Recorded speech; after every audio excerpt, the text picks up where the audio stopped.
Después hubo hambre en la tierra, además de la primera hambre que hubo en los días de Abraham. Y se fue Isaac a Abimelec, rey de los filisteos, en Gerar. Y se le apareció Yahvé y le dijo: no desciendas a Egipto, habita en la tierra que yo te diré. Habita como forastero en esta tierra, y estaré contigo y te bendeciré, porque a ti y a tu descendencia daré todas estas tierras, y confirmaré el juramento que hice a Abraham tu padre. Multiplicaré tu descendencia como las estrellas del cielo, y daré a tu descendencia todas estas tierras, y todas las naciones de la tierra serán benditas en tu simiente, por cuanto oyó Abraham mi voz, y guardó mi precepto, mis mandamientos, mis estatutos y mis leyes. Habitó pues Isaac en Gerar.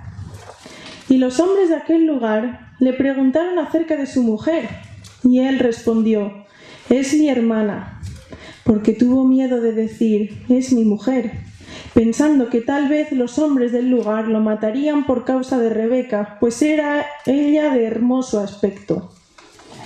Sucedió que después que él estuvo allí muchos días, Abimelec, rey de los filisteos, mirando por una ventana, vio a Isaac que acariciaba a Rebeca, su mujer.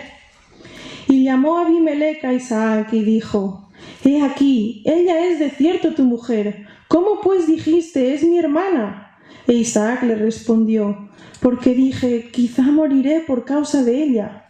Y Abimelec dijo: ¿por qué nos has hecho esto? Por poco hubiera dormido alguno del pueblo con tu mujer y hubieras traído sobre nosotros el pecado.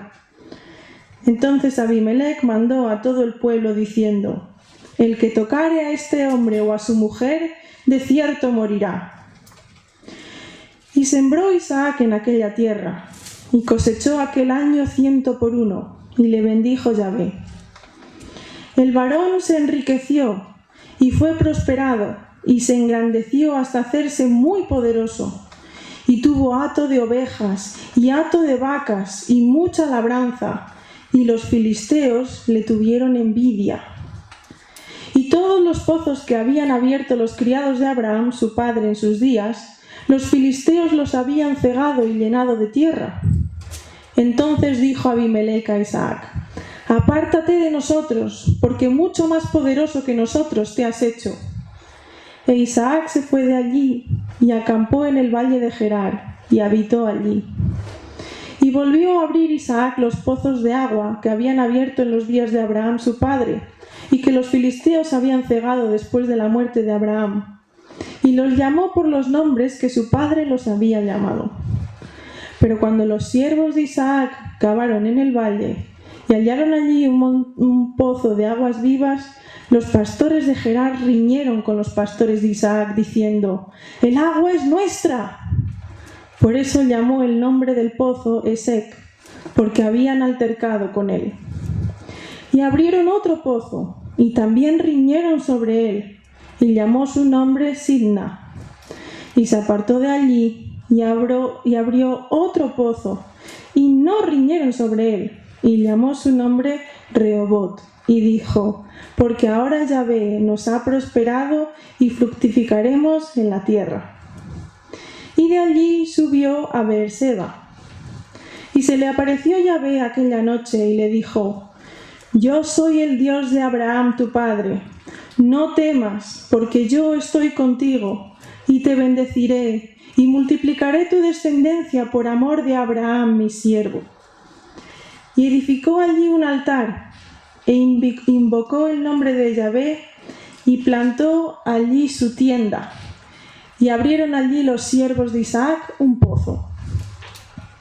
Y Abimelec vino a él desde Gerar, y a Uzat, amigo suyo, y Ficol, capitán de su ejército.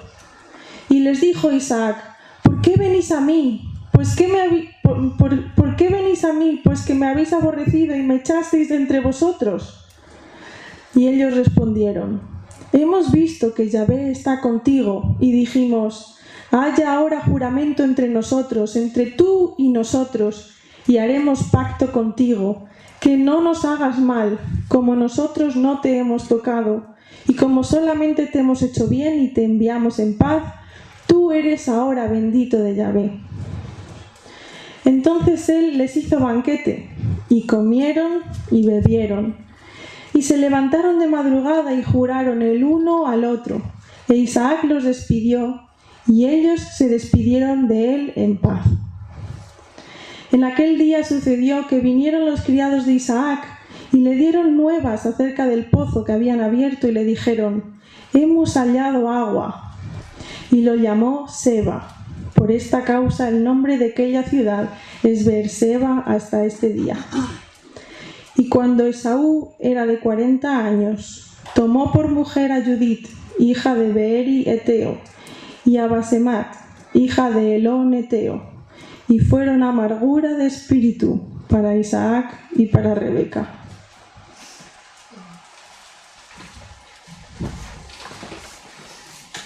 Gracias.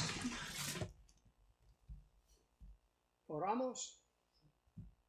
Padre, otra vez te pedimos que tú obres en nosotros, que nos ayudes a entender tu palabra y interpretarla correctamente y danos el significado verdadero. Ayúdanos de verdad a discernir lo que tú pones aquí y también que obres para que podamos aplicar esas lecciones para nuestras vidas.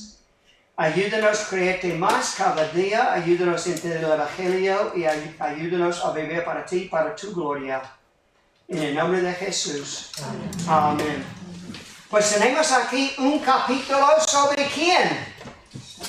Isaac. Creo que es el único, si no me equivoco, que es solamente, casi prácticamente, bueno, no exclusivamente, pero es el que se dedica a Isaac. Entonces podemos pensar en Abraham, bueno, la creación, Abraham. Llegamos ahí después, vamos a ver Jacob, y después José. Y ese es el capítulo sobre Isaac. Y tengo una pregunta. ¿Dónde está Isaac? ¿Dónde está? ¿Está aquí? Bueno. Pero eso es muy importante porque lo que representa, hemos visto otros capítulos que hemos dicho un párrafo acerca de un cementerio, tenía mucho significado. Un cementerio, porque era como una declaración que esta tierra es nuestra. Hemos visto cosas que era tan importante lo que Dios quería hacer que ha intervenido para corregir algo que estaba mal hecho. Hemos visto muchas cosas así y aquí tenemos un capítulo acerca de una generación. Estaba mirando esta mañana, solamente se me ocurrió esta mañana, saqué, ¿hemos traído los capítulos? Sí. Pues tiene que estar en algún sitio. Los hemos llevado mirando de castaña, pero están aquí en una bolsa en algún sitio. Pero hice una búsqueda, porque tengo una versión electrónica de la palabra generación.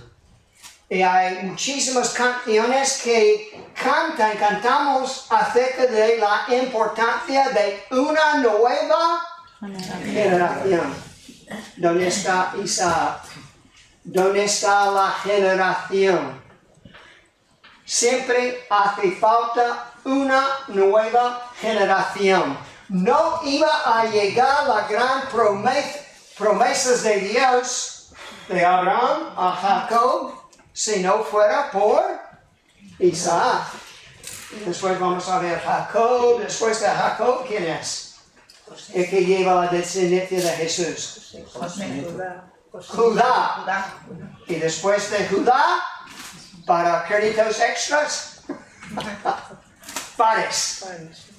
Y no lo tengo memorizado, pero algunos más, Boz, y después Isaí y David, etcétera, hasta que llegamos al Señor Jesucristo.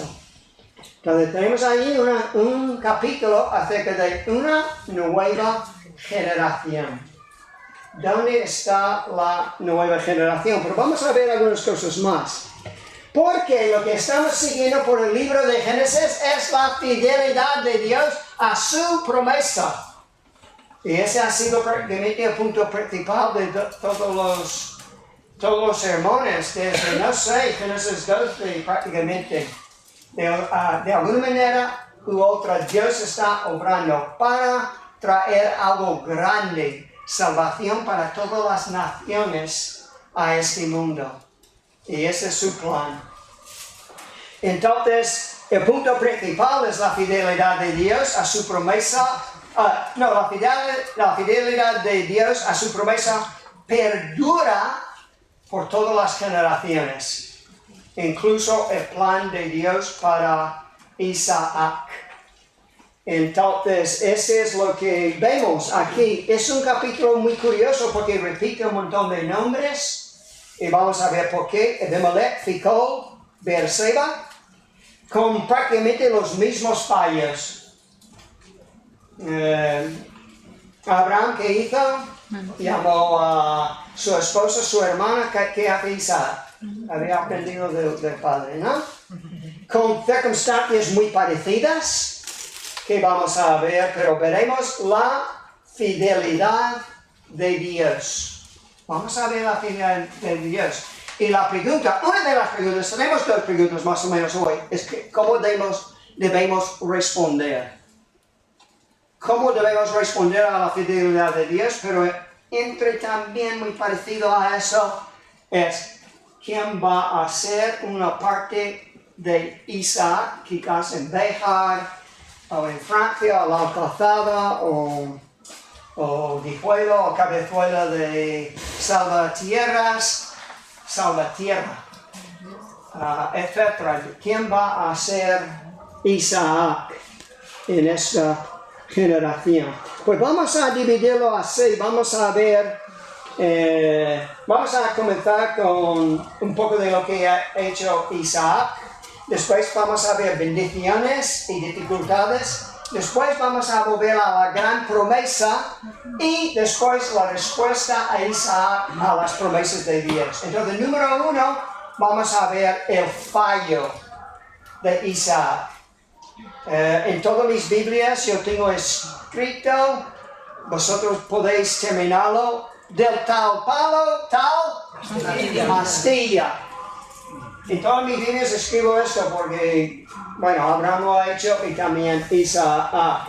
Isaac repite la actuación de su padre, que hemos visto ya en Génesis 2 y Génesis 20, porque Abraham no solamente una vez, 2 veces lo ha hecho. Y lo que yo pienso, cuando estaba, mirando por dónde íbamos en Génesis, hemos puesto al lado un poco el tiempo a Romanos, pero volveremos a Romanos también. Estaba pensando, no quiero hablar de eso, no quiero hablar de tal palo, tal astilla, pero yo creo que nos hace pensar cuándo van a vencer este patrón. ¿Cuándo esta familia va a vencer este patrón? Pero sabes, hoy en día estamos en qué año, 2025. Y hoy en día a veces es difícil contar la verdad.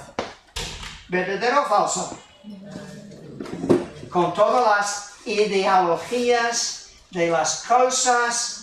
Y estaba viendo el otro día un artículo acerca de, no voy a decir acerca de qué, acerca de uno de esos asuntos de diferencias de opinión donde me parece a mí el mundo se ha vuelto un poco loco.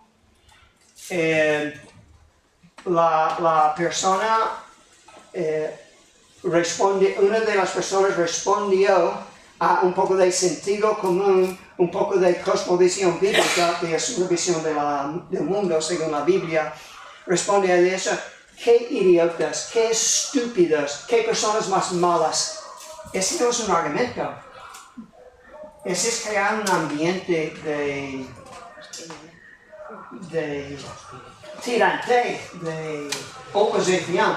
Pero muchas veces la gente en el mundo gana con ese tipo de respuesta. Os vamos a avergonzar, os vamos a insultar, os vamos a atacar, vamos a criticar.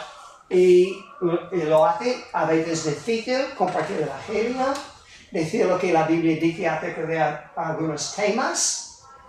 Pero entonces, Abraham, Isaac, si os he juzgado fuerte, pues perdonadme, porque también hoy en día es muy difícil, va a ser muy difícil contar la verdad.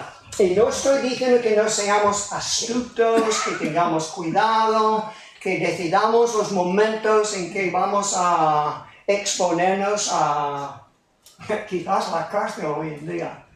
Pues tenemos que tener cuidado con todo esto, pero que seamos valientes, que contemos la verdad, que suframos las consecuencias, porque el Señor va a bendecir.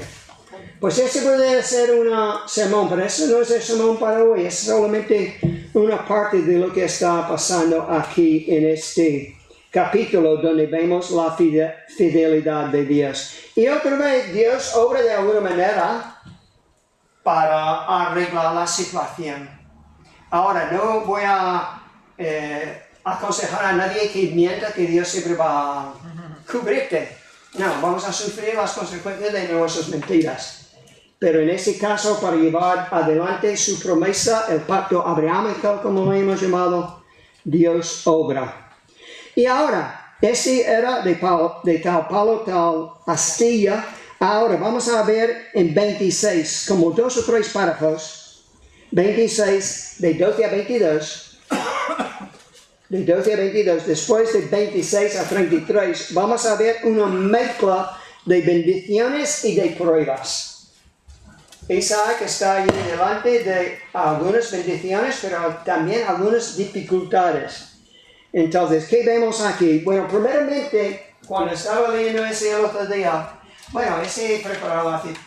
comencé a prepararlo hace 3 semanas. Y la primera cosa que viene a mi mente, y lo digo incluso antes, para prepararos para la aplicación de estos 2 párrafos, es optimista o pesimista. ¿Vamos a ser optimistas o pesimistas? ¿Vamos a creer que Dios está obrando? ¿Vamos a creer que Dios es fiel? ¿O vamos a vencernos ya? ¿O darnos por vencidos ya? Pero eso es lo que veo. Piensa en la vida de Isaac. Mira lo que hay. Es curioso. Salta de una cosa a otra. Dios bendice a Abraham materialmente. Ese lo vemos en el 12. Si puedo encontrarlo.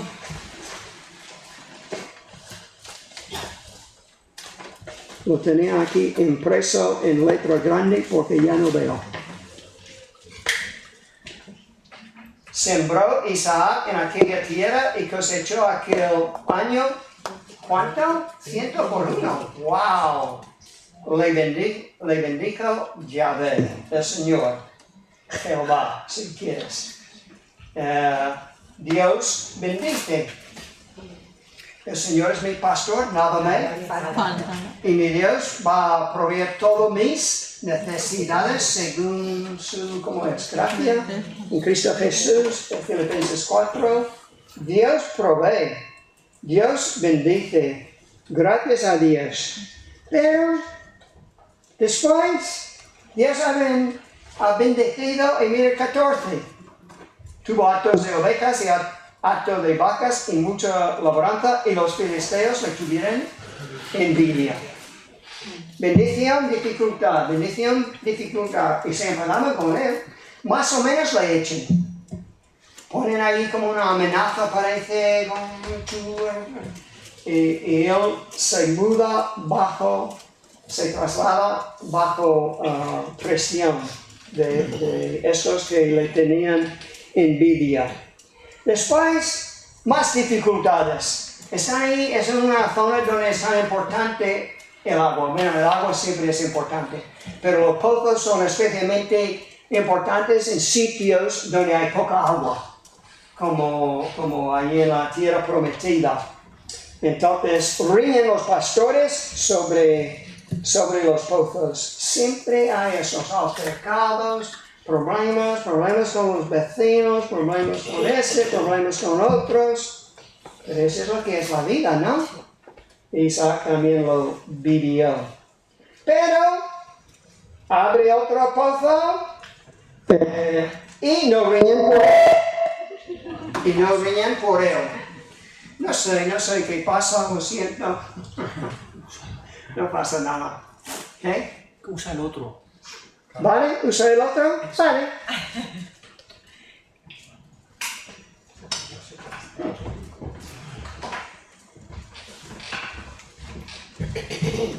A mí no me importa mucho si no os importa a vosotros.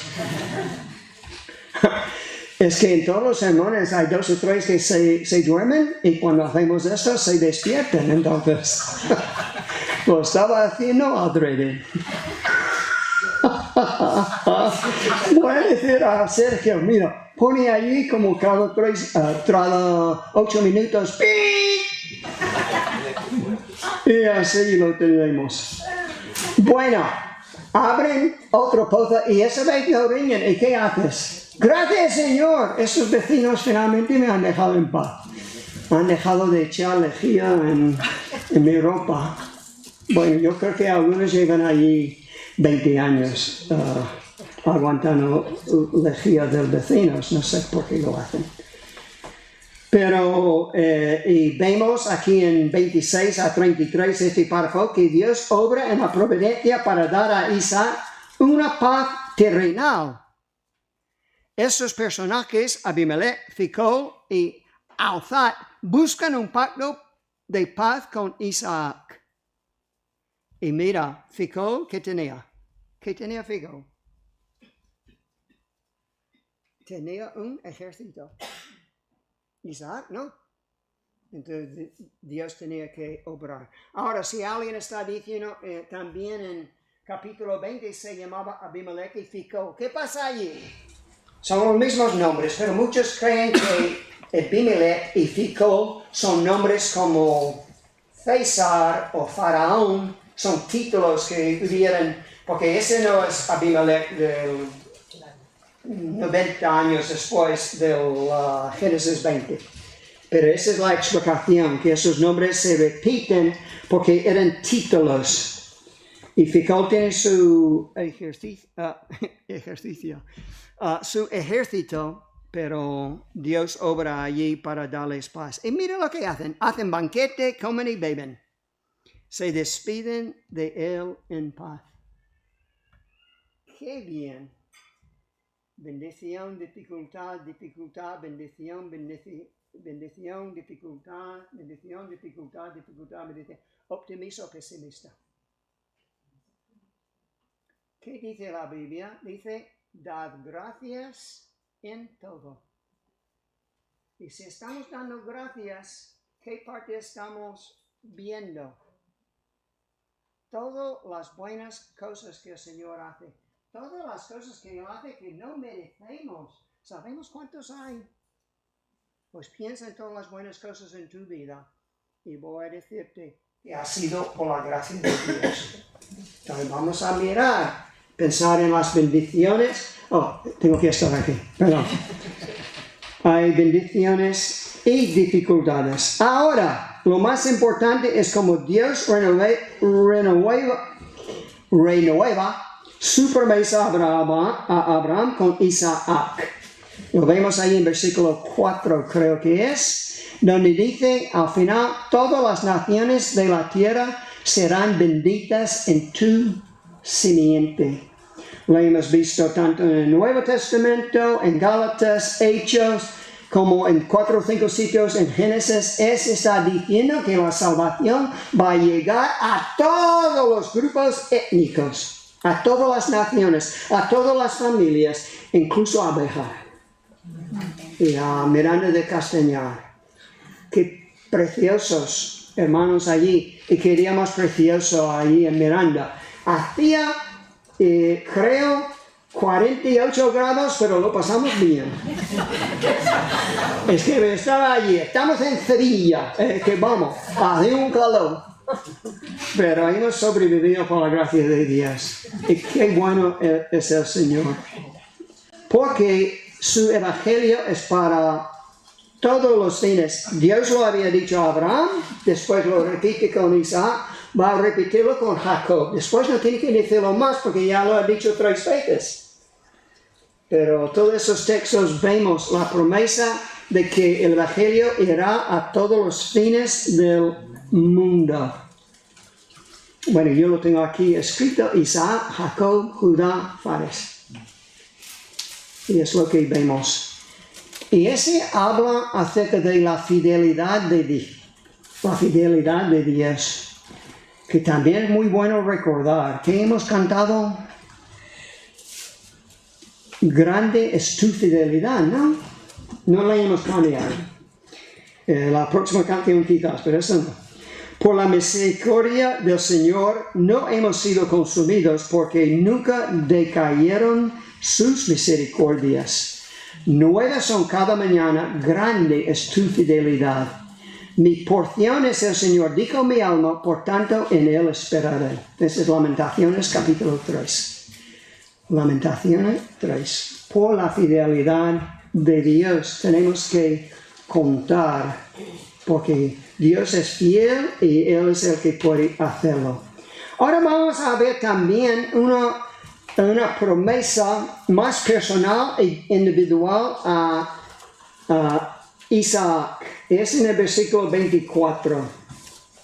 Dice, se le apareció Yahvé aquella noche y le dijo, yo soy el Dios de Abraham, tu padre. No temas. ¿Por qué no? Porque yo estoy contigo y te bendeciré y multiplicaré tu descendencia por amor de Abraham, mi siervo. Entonces, lo que quiere decir eso, no temas, yo estoy contigo. Varias veces él dice, cree en el Señor. Créeme. Cree en el Señor Jesucristo, serás salvo. Pero las cosas van muy diferentes. Todo el mundo está escuchando, las cosas van muy diferentes. Si estamos creyendo a Dios y obedeciéndole. Ahora, para obedecerle tenemos que amarle. Y Él nos amó a nosotros primero. Pero a veces nos preguntamos, ¿por qué tantas cosas en mi vida van tan mal? Y no estoy diciendo necesariamente que las cosas van mal por tu culpa. Pero a veces sí. Pero a veces sí. Y tenemos que ver, sí, Dios es fiel, hace promesas, pero es para las personas que creen a Dios, le aman, encuentran su alegría y propósito en Él y viven para Él y le obedecen. Ahora, hemos visto que Isaac no es absolutamente irreprensible. Mira lo que hizo con su esposa, era la hija de su primo. Y no había sido irreprensible allí, pero vemos la opinión de Dios, vemos lo que ve Dios en Hebreos 11:20. Dice, por la fe bendijo Isaac a Jacob y a Esaú respecto a las cosas venideras. Porque Isaac no era perfecto, pero un creyente, una persona que creía a Dios. Y podemos ver la reacción de Isaac aquí en 25, para prepararnos para una parte de nuestra reacción. En 25 dice, Isaac edificó allí un altar. Hemos visto el significado de este con Abraham. Hasta aquí ha llegado la adoración del Dios vivo y verdadero. Edifican un altar para declarar aquí creemos en el Dios vivo y verdadero, el Creador, Yahvé, el Señor, el que es, yo soy que yo soy. Este es el Dios en que ellos creen. Edifica un altar, invoca allí el nombre del Señor, planta allí su tienda y abren allí los siervos de Isaac un pozo para ver las necesidades espirituales y las necesidades físicas. Pero la reacción de Isaac es creer a Dios. Un optimismo sano, un optimismo bíblico, una manera de creer en Dios y tener esperanza en lo que Él ha dicho que iba a hacer. Pero ¿dónde termina la fidelidad de Dios? Al fin y al cabo, ¿hasta dónde llega la fidelidad de Dios? La fidelidad de Dios siempre llega a la cruz de Cristo. Si Él iba a ser fiel para ser un salvador para todo el mundo, Él tuvo que morir en la cruz por nuestros pecados. Quizás tú no has oído mucho y ese te parece un poco raro, pero piénsalo. Dios ha provisto una manera de recibir el perdón. Él mismo pagó el precio de nuestro pecado en la cruz. La cruz no es solamente una cosa religiosa, es una cosa vital para nosotros, para traernos la salvación espiritual y la vida eterna de Dios. Entonces la vida cristiana, creyendo en la cruz de Cristo, creyendo que Él murió por ti, si crees esto, es una vida de adoración, de asombro, de amor, de aprecio, de agradecimiento por todo lo que ha dicho. Y ese debe ser la vida cristiana, una vida, un corazón de carne, un corazón tierno, un corazón dispuesto delante de Él. Pero no he vuelto a decir un elemento que tenemos que recordar. Sí, la vida cristiana es uno de gozo, alegría, de buscar a Dios, de conocer a Dios, de estar emocionados, de levantarnos por la mañana y dar gracias a Dios que nos ha salvado a un pecador como yo. Aleluya. Pero hay una cosa más. Dios también quiere y es levantando una nueva generación. ¿Quieres ser una parte? La vida cristiana no es solamente para guardar todas esas maravillosas cosas que tenemos en Cristo para nosotros, es para compartirlas con los demás.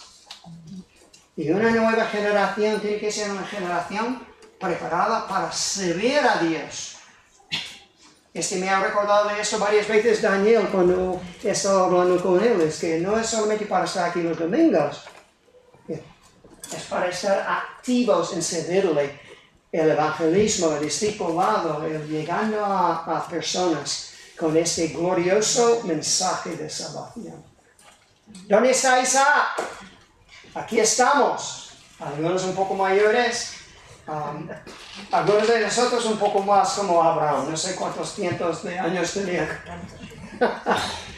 como Metusala, pero también hay aquí una nueva generación.